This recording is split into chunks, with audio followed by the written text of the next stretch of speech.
Livro e o Verbo se faz rede, aborda internet e catolicismo. Concertos dominicais Peter Lund recebe Orquestra Music. Semana de Arquitetura PUC Minas é o tema da entrevista de hoje. Acompanhe estes e outros destaques desta terça-feira, 3 de outubro. Está no ar mais uma edição do Espaço PUC. Você por dentro do que acontece na universidade.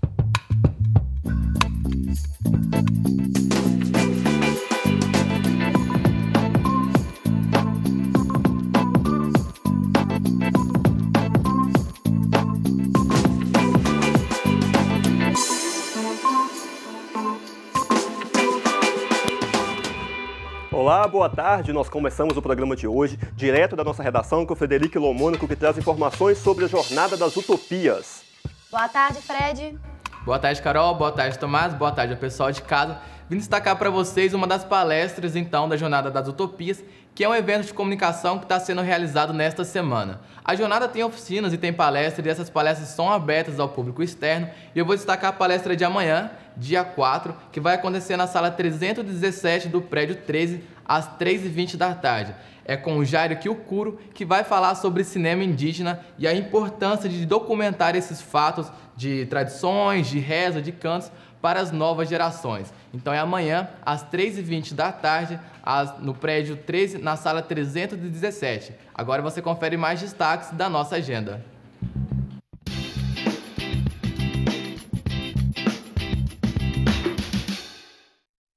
O segundo seminário do Grupo de Pesquisa da Rua acontece nos dias 5 e 6 de outubro, próximas quinta e sexta-feira. Com o tema Espaços e Heterogeneidades, o evento conta com o apoio do Programa de Pós-Graduação em Letras e do Centro de Estudos Luso-Afro-Brasileiros. A proposta é debater as implicações da literatura na linguagem, no corpo e no espaço. Os interessados devem se inscrever pelo site pucminas.br/pós/letras. Hoje é o último dia de inscrições para o primeiro simpósio de Filosofia, Teologia e Ciências da Religião.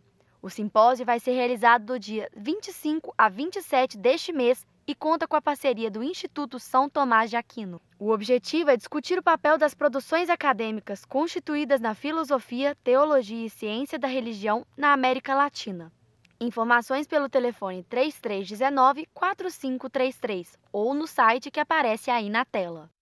A era digital mostra que ficar desconectado é quase como que parar no tempo. E a comunicação nas plataformas virtuais é um desafio para o catolicismo, que tem tradições e rituais milenares. A difusão da religião católica na internet é o tema de um livro lançado na PUC Minas.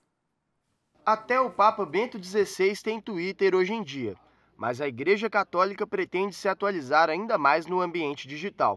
A expansão da religião na internet é o tema do livro E o Verbo se fez rede, lançado em palestra no campus Coração Eucarístico. O livro foca no Facebook e no Twitter, né, mas também em sites, em aplicativos. Então, o que muda na vivência das pessoas, da prática de fé, da prática religiosa, né, e, por outro lado, o que muda também para as instituições religiosas quando elas começam a se aproximar desse tipo de ambiente. E a influência da religião católica na sociedade brasileira faz parte das temáticas discutidas na universidade. Um tema que fica ainda mais amplo quando envolve a internet. Na PUC Minas, por exemplo, há uma disciplina chamada Cultura Religiosa, em todos os cursos, que visa isso. Abrir o espaço para refletir sobre o sentido que a gente dá à vida, os valores, os compromissos éticos que a gente tem. Com um número cada vez maior de pessoas navegando nas redes sociais, a Igreja Católica tem pela frente o desafio de atualizar a linguagem religiosa em um espaço tão dinâmico como o digital. Eu acho que se a religião não se adapta e dialoga com a realidade, ela fica arcaica, ela fica ultrapassada. E esse é um problema sério que a gente vê isso, né? Em geral, as religiões são lentas para mudar, para dialogar com as diversas formas de linguagem. A internet hoje ela é concebida não só como uma mídia, mas muito mais como um ambiente social também. Desse modo, não só a religião, mas outras tantas instituições sociais hoje estão presentes na internet de uma maneira que há 20 anos atrás não estaria. Com certeza, eu acho que a dificuldade maior é justamente traduzir as tradições religiosas, né? Porque como, por exemplo, na tradição cristã são milhares e milhares de anos, né? Então a gente acaba carregando vícios de linguagem ou então linguagens de difícil acesso para as pessoas que não são dessa tradição religiosa. Então como traduzir coisas que vêm ao longo da história, carregando o peso da história, para uma linguagem que é instantânea, que é fluida, que é heterogênea mesmo, né? No mês de celebração da padroeira do Brasil, a religiosidade foi tema do concerto dominical Peter Lund. A Orquestra Music se apresentou no Museu de Ciências Naturais da PUC Minas e encantou o público presente.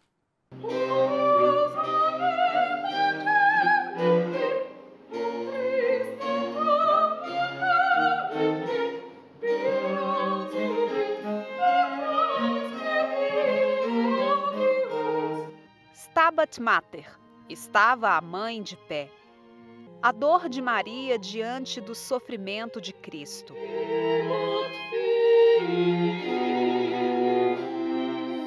A peça de Pergolesi foi interpretada pelo Quarteto Music e convidados do Grupo Insight de São Paulo.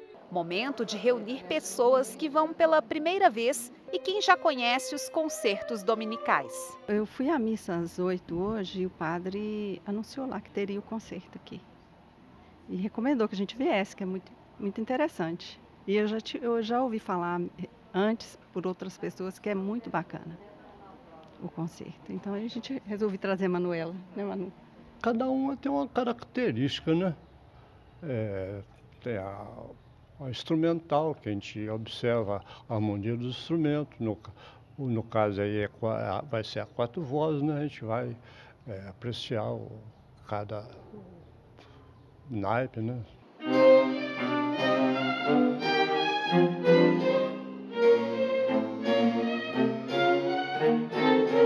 Nos 4 anos de existência, o projeto já criou vínculos fortes entre a comunidade e a PUC Minas.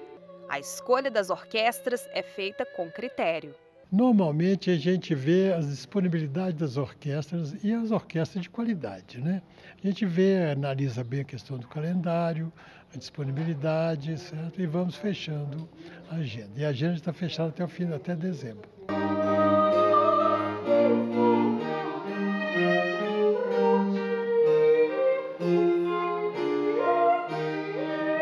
Ao som do cravo e das cordas, áreas e duetos se revezam a cada movimento, nomeado como o primeiro verso do texto em latim. O objetivo é resgatar a tradição e a história e atrair públicos de diferentes faixas etárias. A gente toca para mostrar também às pessoas a importância de ter esse contato com Deus, a importância de ter comunhão com Ele. E a música faz parte, ela transmite também, ela nos leva ao transcendental, né? E eu acho muito importante, sem dúvida. Eu acho que nós também, como artistas, precisamos sempre estar nos renovando para trazer o público, né? Para trazer principalmente os jovens, que é a próxima, né? As próximas gerações aí que vão estar assistindo os concertos, assim como nós, um dia nós somos trazidos, né? Para assistir as peças. E é legal porque isso aumenta a nossa cultura, né? Ajuda bastante na questão do entretenimento e nosso conhecimento como um todo, né? Do mundo, de forma geral, é legal para a gente crescer como cidadão, né? Então é importante que todos venham assistir as peças.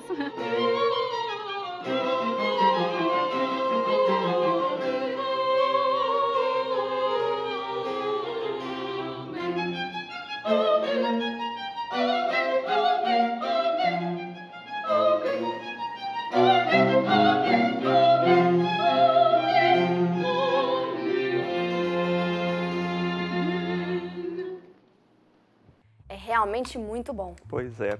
No próximo bloco, a entrevista é sobre a Semana de Arquitetura e para este bate-papo recebemos a Maria Elisa Batista e o João Pedro Almeida. Vamos agora para um breve intervalo, mas antes você confere mais um personagem do quadro Hashtag na PUC Minas. Não saia daí que a gente volta já já.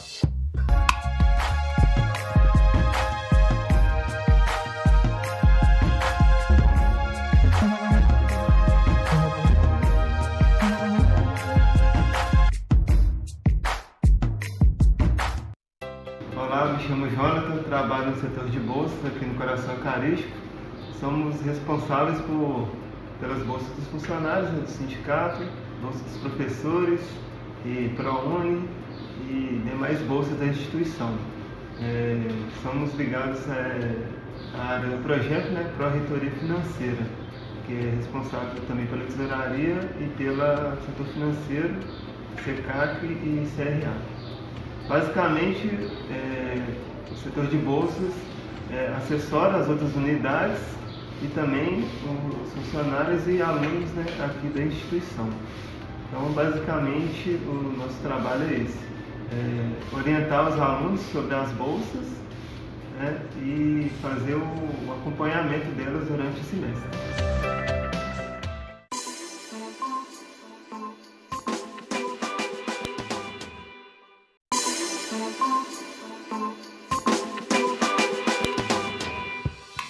Na última semana, os alunos e professores de arquitetura da PUC Minas se mobilizaram para realizar a Semana de Arquitetura. Pois é, Carol, e a programação foi repleta de palestras e oficinas. Confira na reportagem de Frederico Lomônaco.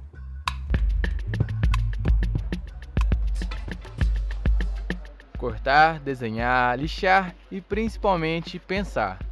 A arquitetura é um curso que alia a precisão da área de exatas com a criatividade da área de humanas. Isso resulta em verdadeiros monumentos, como a arquitetura de Oscar Niemeyer. E quem sabe um desses rostos que estamos vendo seja a inovação e modernidade que o arquiteto carioca um dia já foi. Tudo começa na Semana de Arquitetura. É uma semana meio que a faculdade aberta para não só o público de arquitetura da PUC, mas para outro, tipo Uni, FUMEC. E esse era o mesmo intuito da semana, que os alunos participassem, saíssem da sala de aula, buscassem coisas novas além do que eles aprendem dentro de sala? Sim, é porque a gente fica muito na teoria, na arquitetura, né? Muito desenho e tal.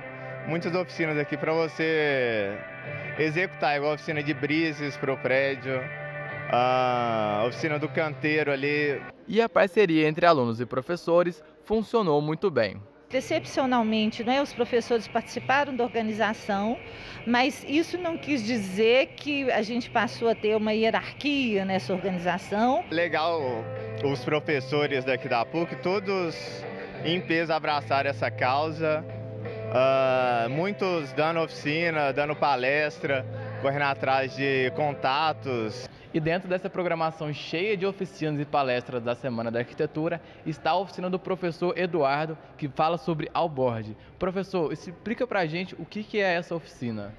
Bom, na verdade, a oficina é uma oficina coletiva e que o nome Alborg ele vem de um grupo do Equador, um coletivo de arquitetos que a gente convidou para vir trabalhar com a gente aqui no Canteiro de Obras, Canteiro em Obras, que é um espaço pedagógico do curso que trabalha a experimentação tecnológica. E eles são um coletivo muito interessante porque eles têm uma prática de trabalhar diretamente com moradores, de executar intervenções na prática. Em 3 dias de trabalho, a gente discutir, aprender, negociar, avaliar a viabilidade das coisas, planejar, preparar o material, executar e, se possível, no sábado, quando acaba, a gente inaugurar, a gente curtir. A proposta do evento agradou em cheio a quem participou. É uma semana bem que a gente tira muito proveito, várias oficinas, várias palestras interessantes que a gente tem e acho que cada aluno está sabendo aproveitar bastante. O mais legal dessas oficinas é eles trazerem pessoas do mercado para conversarem com a gente e como a nossa profissão um pouco até muito aberta, ela pode guiar a gente para caminhos totalmente diferentes. Teve um pessoal que veio que trabalha no São Paulo Fashion Week, teve o cara que fazia desenhos técnicos muito legais, então tipo, é muita coisa que dá pra gente fazer, e existem muitos segmentos nesse ramo e é muito legal a gente presenciar isso. E nesse espaço aqui é onde os alunos de arquitetura desenvolvem suas ideias. Pode parecer meio bagunçado, mas é um laboratório do curso e é o único no Brasil nesse estilo. O que a PUC nos oferece, né, em termos de laboratórios, né, o canteiro mesmo, né, ou desses espaços livres de construção, mas também a generosidade do espaço do prédio, que é cheio de espaços abertos, livres, mas a nossa capacidade de apropriação desses espaços. Foi trabalhoso, foi cansativo, foi difícil colocar tudo em prática e fazer a Semana de Arquitetura acontecer. Esforço recompensado? Tamanho a satisfação de quem participou. Cada oficina eu acho que foi escolhida a dedo aí, né, para para poder assim, enriquecer todo mundo aí que está fazendo, que está começando o curso, tanto quem não está começando. E muita oficina doida, velho. Muita oficina bacana, altas oficinas práticas aí, que a galera bota a mão na massa mesmo. Quando você aprende sem obrigação e por gostar, acho que você adquire mais conhecimento.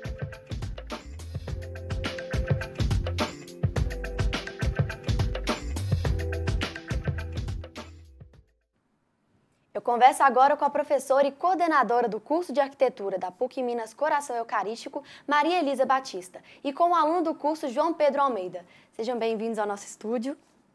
A gente viu agora na reportagem um pouco de como foi a Semana de Arquitetura. E, professora, resume para a gente qual é o objetivo maior dessa semana, o que ela representa para o curso. A Semana de Arquitetura ela já é uma tradição do nosso curso. Essa é a 21ª vez que a gente faz. E dessa vez, ela sempre foi organizada pelo diretório acadêmico, com o apoio dos professores, mas foi a primeira vez que a gente fez uma organização misturada, vamos dizer assim. Então, tinha um grupo grande de estudantes, muitos professores, foi uma organização muito mais horizontal.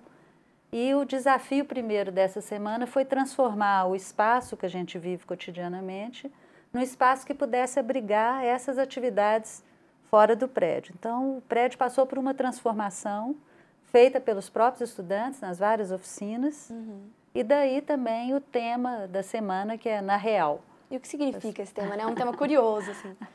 Ele é um tema vasto, porque significa a gente pensar o que é ser arquiteto, o que é ser cidadão, o que é estar nesse momento do Brasil, nesse momento do mundo, e com essas mãos, e com esses cérebros, e com essas almas, o que a gente pode fazer para transformar.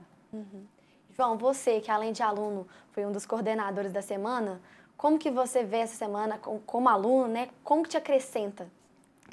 Assim, como coordenador, acho um pouco exagerado, né? Até porque foi uma organização bem horizontal, como a Pichote já disse. Mas me abriu uma visão sobre o que é organizar um evento de esporte, sobre como um arquiteto não consegue trabalhar sozinho. E como os professores também podem somar para a gente, muitos dando ideias, indo à frente mesmo de várias intervenções que ocorreram no prédio. E é isso aí. A semana é mais uma questão de situações práticas para o futuro do que teóricas, como foi falado na reportagem, é isso?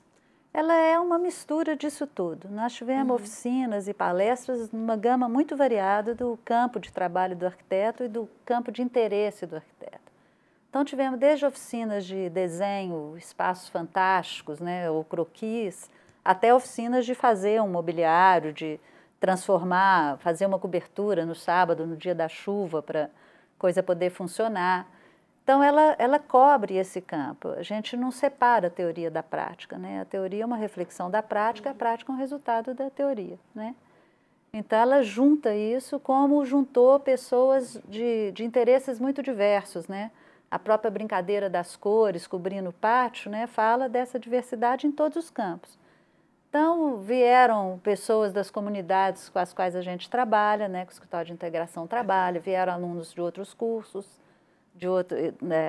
pessoal do próprio Instituto de Ciências Sociais, não só da arquitetura, mas os outros cursos que estão abrigados no Instituto também participaram, e tivemos projeções no Cine Paredão, uma sopa maravilhosa de abóbora, quer dizer, uma programação variada. É uma programação variada e é um momento principalmente de congressamento e da gente descobrir que é nesse encontro das pessoas e dos corpos e da palavra que a gente constitui o que a gente quer ser, né? Um cidadão nesse país. Professora, o curso de arquitetura está no Instituto de Ciências Sociais, não é?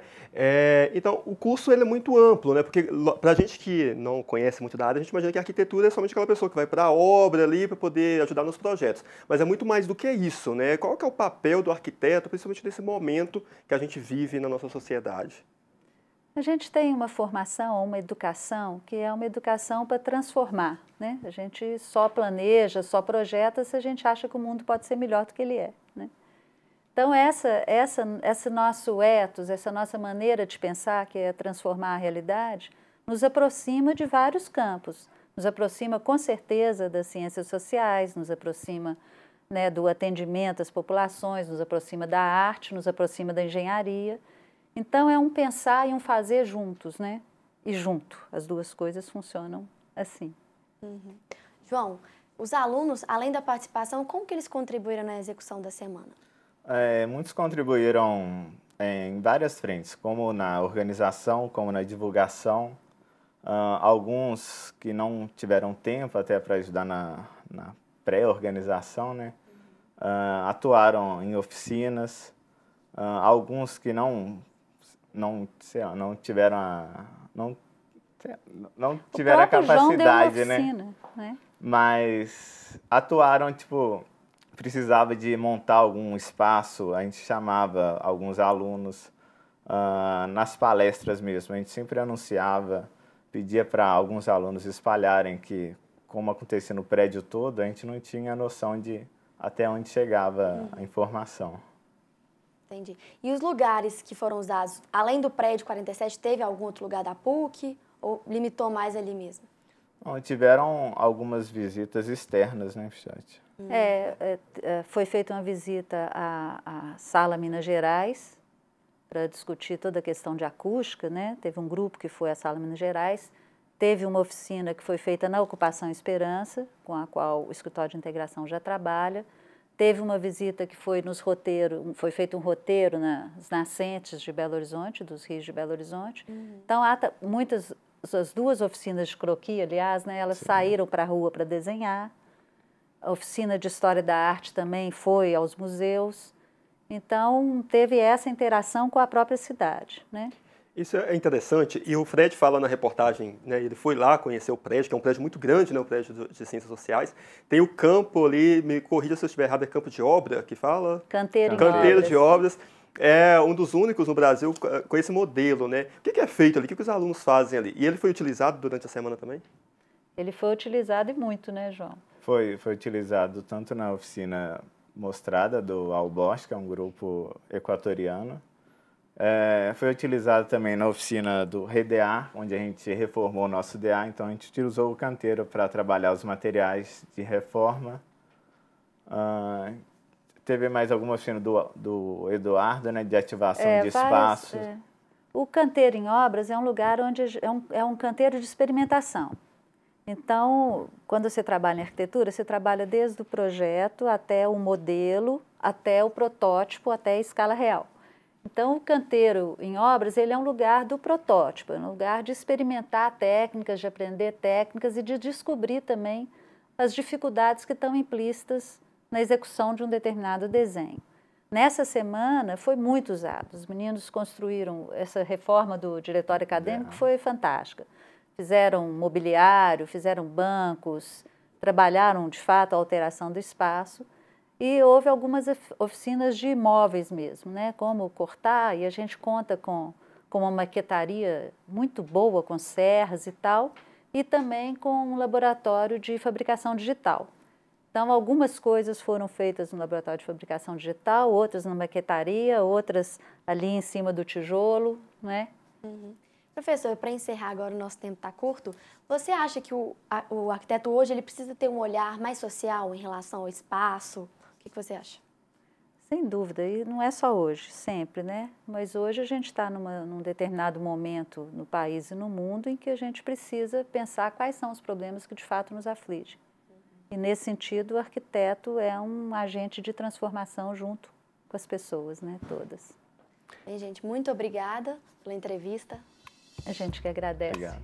Obrigada. Por hoje ficamos por aqui. Envie para o nosso e-mail sua sugestão, comentário, críticas ou elogio. O endereço é espaçopuc@pucminas.br e participe também pelas redes sociais da PUC TV. Amanhã estaremos de volta às 5 horas da tarde pela PUC TV e TV Horizonte. Esperamos por você. Obrigado pela companhia e até lá.